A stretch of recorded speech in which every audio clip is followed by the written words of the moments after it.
Hello friends, स्वागत है आपका वीएस एजुकेशन चैनल पर। तो फ्रेंड्स, जैसा कि आप स्क्रीन पर देख रहे हैं कि हाई कोर्ट ने राज्य शासन व अन्य से मांगा जवाब। तो फ्रेंड्स, जैसा कि आप सभी को पता होगा कि वर्ग एक जो 2018 में जो परीक्षा हुई थी उसको लेकर के काफ़ी विसंगतियां थी। चाहे वो आरक्षण का मामला हो या फिर पदों की भर्ती हो, पदों की वृद्धि हो या फिर थर्ड काउंसलिंग हो, ऐसे करके बहुत सारी मांगे थी। कुछ विषयों में तो ऐसा भी हुआ था कि जैसे 19 में मतलब जैसे जब गवर्नमेंट चेंज हुई थी तो ओबीसी को 27% आरक्षण दे दिया गया था। बाद में उसमें स्टे हो गया था। लेकिन जब तक स्टे नहीं हुआ था तो जो वर्ग ए की जो पहली काउंसलिंग चल रही थी उसमें 16 विषयों में से कुछ विषयों में ओबीसी को 27% आरक्षण दिया गया था। फिर बाद में जब उसमें स्टे लग गया तो फिर वहाँ पर वो चीज़ों को चेंज करके 87% पे रिजल्ट जारी किया गया। तो वो एक मैटर भी है जो कि फंसा हुआ है। और उसके साथ साथ पे यहाँ पर एक नई याचिका जो कि कल ही मतलब परसों 1 मई को ये याचिका हाई कोर्ट में दाखिल हो गई है। ठीक है। इस याचिका का जो मेन पर्पस है वो आपको मैं बता देता हूँ।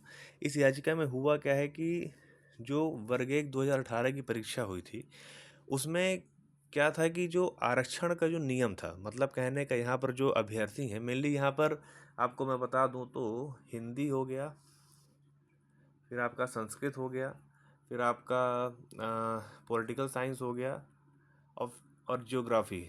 ठीक है ना। ये 4 विषयों के जो अभ्यर्थी हैं वो हाई कोर्ट गए हैं और उन्होंने ये वहाँ पर मांग रखी है कि जो वर्ग एक में जो भी पद आए थे तो उसमें कैटेगरी के हिसाब से उन सीट्स का बंटवारा हुआ था। लेकिन जो कैंडिडेट्स को रिजर्व कैटेगरी में ना रखकर यूआर में रखना चाहिए था उन उन कैंडिडेट्स को रिजर्व में रख दिया गया है। मतलब क्योंकि ये कैंडिडेट चाहते ये हैं कि अगर वो रिजर्व वाले अगर यूआर में चले जाएं तो उनके लिए सीट वहाँ पर खाली हो जाए तो उनका वहाँ पर सिलेक्शन हो सके, जो कि नियम भी सही है। जो आरक्षण का जो नियम है उसके हिसाब से चीज़ें होनी चाहिए। तो उसको लेकर के वो लोग याचिका दायर किए हैं। और दूसरी अपडेट ये है कि जो भर्ती हुई थी 18 में जो भी विज्ञापन आया था उसपे टोटल जो 19,000 पद दिए गए थे उसमें से वर्ग एक के 5935 पद खाली रह गए थे और माध्यमिक शिक्षक के 2237 पद खाली रह गए थे। ठीक है। ये आपके यूएमएस का है और ये एमएस का है। ये पद आपके वर्ग एक और वर्ग दो के 18 वाली भर्ती के बचे रह गए थे, जिनको कि 18 में ही थर्ड काउंसलिंग करा करके या फिर वेटिंग के कैंडिडेट्स को ले करके उन सीट्स को नहीं भरा गया था। मैंने आपको पहले भी वीडियो में मैंने बताया हुआ है कि जो आप अगर ध्यान से उस चीज़ों को समझें, मैंने आपको पिछली बार वीडियो में बताया था कि यूएमएस 2018 के 2 मैटर वहाँ पर चल रहे हैं कोर्ट में। एक मैटर है ओबीसी आरक्षण को, सॉरी ईडब्ल्यूएस आरक्षण को लेकर के कि पहली काउंसलिंग में ईडब्ल्यूएस को शामिल नहीं किया गया और सेकंड काउंसलिंग में ईडब्ल्यूएस को शामिल किया गया। तो वो जो पहली काउंसलिंग के जो पद हैं वो नहीं भरे गए। अब ईडब्ल्यूएस में एक क्राइटेरिया ये भी होता है, जैसा कि मैंने आपको पिछली वीडियो में बताया हुआ है कि ईडब्ल्यूएस जो आरक्षण होता है उसमें बैकलॉग काम नहीं करता। कहने का मतलब ये है कि अगर ईडब्ल्यूएस के कैंडिडेट करंट भर्ती में अवेलेबल नहीं हो पाते हैं तो वो नेक्स्ट भर्ती में ऐसा नहीं होगा कि जो ईडब्ल्यूएस की सीट्स बच गई थी वो ईडब्ल्यूएस के लिए ही कैरी फॉरवर्ड हो जाएगी। वो पूरी सीट्स क्या होंगी, यूआर में चली जाएंगी। ठीक है। तो ये जो कैंडिडेट्स हैं 18 वाले वो ये कह रहे हैं कि चूंकि 23 की भर्ती में ईडब्ल्यूएस की सीट्स जो बची हुई हैं वो यूआर में कंसिडर कर ली जाएंगी। तो इससे बेटर ये है कि उनको 18 में ईडब्ल्यूएस मान करके ईडब्ल्यूएस के कैंडिडेट्स को वहाँ पर भर्ती दे दी जाए, और जो कि लॉजिकल भी है क्योंकि जब वो पद उन्हीं भर्तियों के लिए आए थे, कैंडिडेट्स भी अगर अवेलेबल हैं तो फिर उन सीट्स उन्हीं को मिलनी चाहिए। ठीक है। और दूसरा आपको पता है कि जो वर्ग एक 2023 की जो चयन परीक्षा हुई है उसमें 50-52 मतलब 5,052 पद आए हैं और 50-52 में अगर आप 848 ईडब्ल्यूएस के पद जोड़ देते हैं तो लगभग ये 5935 बनता है। तो 18 वाली भर्ती के जो कैंडिडेट्स हैं वो ये बात कह रहे हैं कि जो चयन परीक्षा 2023 का विज्ञापन में जो फ्रेश भर्ती के पद दिखाए गए हैं वो असल में 2018 की भर्ती के बचे हुए पद हैं, वो नए पद नहीं हैं। तो उन पदों को 18 के कैंडिडेट से भरा जाए, ना कि 23 वाले कैंडिडेट से भरा जाए। ये उनकी वहाँ पर डिमांड है। तो अगर फ्रेंड्स इन चीज़ों को अगर देखा जाए तो यहाँ पर 2 बातें होंगी, जो कि मैंने आपको पहले भी बताया हुआ है कि हर विषय में, चाहे वो आपका हिंदी हो, संस्कृत हो, ज्योग्राफी हो, कॉमर्स हो, इकोनॉमिक्स हो, चाहे जो भी विषय हो, 16 के 16 विषयों में पदों की भारी कमी है। आपने 2-2 परीक्षाएँ ली हैं, इतनी कठिन परीक्षाएँ ली हैं, उसके बाद अगर पद नहीं आते और फिर पद आते भी हैं तो वो बैकलॉग में भी आ जाते हैं बहुत सारे पद। अगेन मैं बैकलॉग का विरोध नहीं कर रहा, लेकिन वो पद बैकलॉग में जाने की वजह से क्या होता है कि जो कैंडिडेट्स और भी हैं, उस कैटेगरी में सीट्स ना आने से वो अपने जॉइनिंग से, अपने चयन से वंचित रह जाते हैं।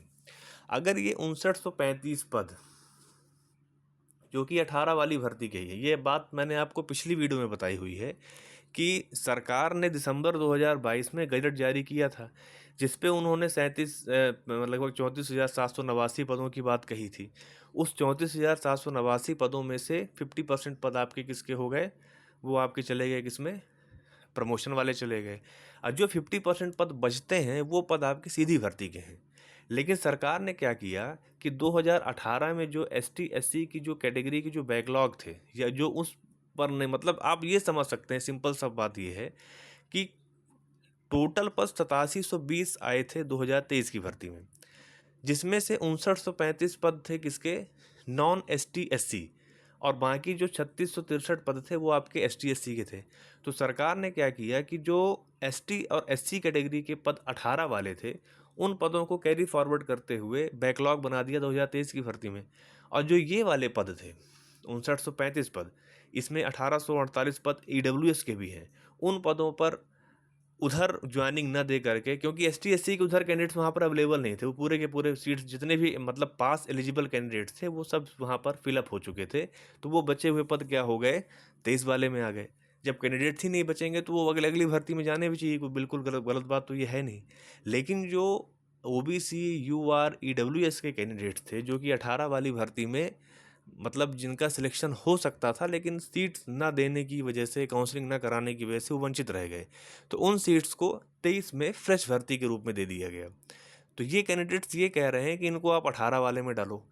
तो यहाँ पर इससे दो चीज़ें होंगी। अगर ये सीट 18 वाली में चली जाती है, ठीक है, तो आपको गजट का पता है, 1 दिसंबर 2022 को डीपीआई गजट आया था, जिसमें कि वर्ग एक में 34,789 पद दिखा रहे हैं। उसका 50% अगर आप लेके चलते हैं तो लगभग 17,000 के आसपास पद बनते हैं। और जो चयनित शिक्षक संघ की जो मांग है कि लगभग 20,000 पदों पर भर्ती होनी चाहिए, तो लगभग 20,000 पदों के आसपास वो हैं भी। और अगर इतने पद वास्तव में आ जाते हैं तो आप ये मान के चलो कि लगभग जो वेटिंग्स हैं वो सभी की सभी यहाँ पर क्लियर हो जाएंगी।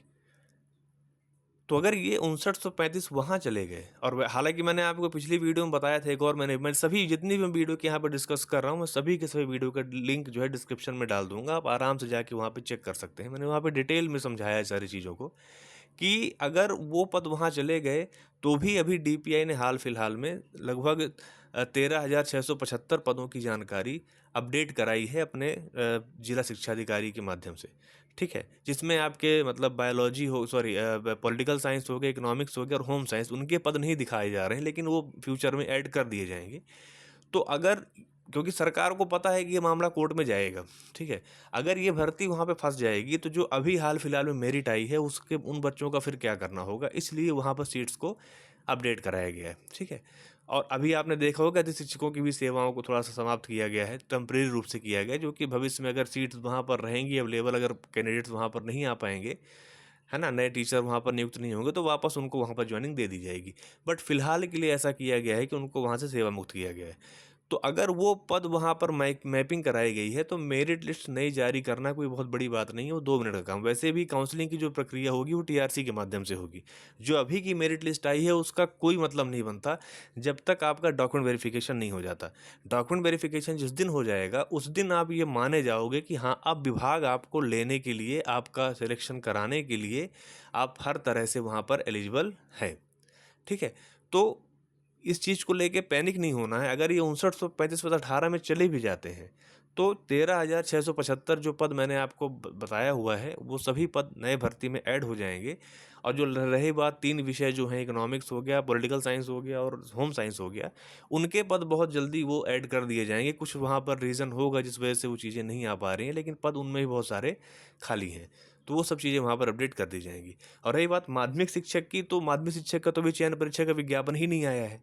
अब ये 2237 पद जो मैं आपको बता रहा हूँ वर्ग 2 का, जो 18 वाली भर्ती के बचे हुए थे, अगर ये पद 18 वाले में चले जाते हैं तो जो कैंडिडेट्स वहाँ पर वेटिंग में होंगे उनको वहाँ पे सिलेक्शन मिल जाएगा। और नई भर्ती में आपको पता है कि लगभग 60,000 पद खाली हैं वर्ग 2 में, तो वहाँ पर भी अच्छे खासे पद आने की उम्मीद बनती है। तो ठीक है फ्रेंड्स, यही अपडेट थी।